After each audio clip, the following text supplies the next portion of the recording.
Problem match list one with. तो हमारे पास यहाँ पे 4 फिजिकल क्वांटिटी दी गई है, तो 4 डायमेंशन फिजिकल क्वांटिटी को उनके सही डायमेंशन में मैच करनी है। बारी बारी से इन चारों ही फिजिकल क्वांटिटी के डायमेंशन कैलकुलेट करें। पहला क्या है, प्लैंक्स कांस्टेंट। पहला क्या है, प्लैंक्स ए प्लैंक्स। हम जानते हैं हमारे पास जो फॉर्मूला होता है E equal to h into h, जो है प्लैंक कांस्टेंट है, एनर्जी है, एंड म्यू द फ्रीक्वेंसी। यहाँ से हम Planck constant is equal to क्या लिख सकते हैं, E डिवाइडेड बाई म्यू। अब अगर हमें प्लैंक कांस्टेंट की डायमेंशन की डायमेंशन हो जाती है हमारे पास ml स्क्वायर माइनस 2 की डायमेंशन जो हो जाती है वो, यहाँ से हम कह सकते हैं कि प्लैंक कांस्टेंट की डायमेंशन हमारे पास that is m l square t minus, ये हमारे पास प्लैंक कांस्टेंट की ml square t minus 1, m l square t minus 1। Option third third कह सकते हैं कि ए का आंसर कौन सा होगा। अब बात कर लेते हैं क्या है हमारा स्टॉपिंग पोटेंशियल।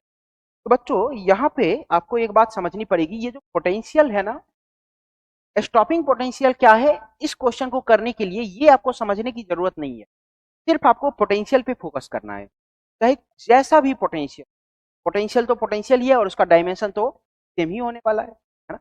चलिए पोटेंशियल का डायमेंशन निकालते हैं। यहाँ पे लिखा हुआ है स्टॉपिंग पोटेंशियल, लेकिन हमें क्या समझना है, हमें तो सिर्फ पोटेंशियल समझना है, यानी कि हमें सिर्फ पोटेंशियल का डायमेंशन निकालना है। अब बात कर लेते हैं पोटेंशियल, यानी equal to work divided by charge. तो यहाँ से हम v का डायमेंशन क्या लिख सकते हैं, वर्क का डायमेंशन आप लिख सकते हैं ml square t minus 2, charge का डायमेंशन लिख सकते हैं, यहाँ से आप कह सकते हो पोटेंशियल का डायमेंशन जो जाएगा m l square equal to minus 3 and a ml square t minus 3 and a minus ml square t minus 3 fourth का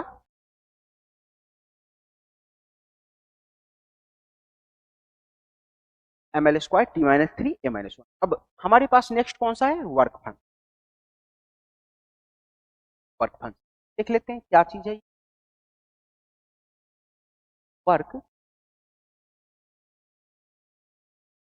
वर्क फंक्शन हमारी होती है ना, ये एनर्जी हो।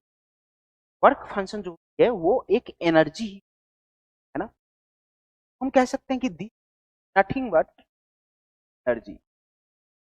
और अगर हमें वर्क फंक्शन का डायमेंशन जानना है तो जो एनर्जी की डायमेंशन हो that is ml square minus, that is ml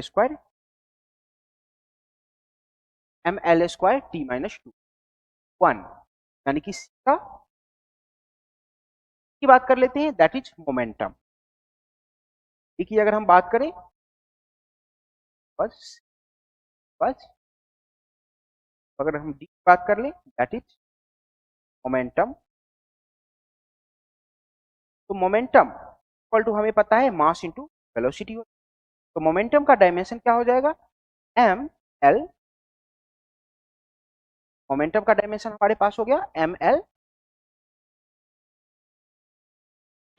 T minus 1 second का कौन सा हो जाएगा।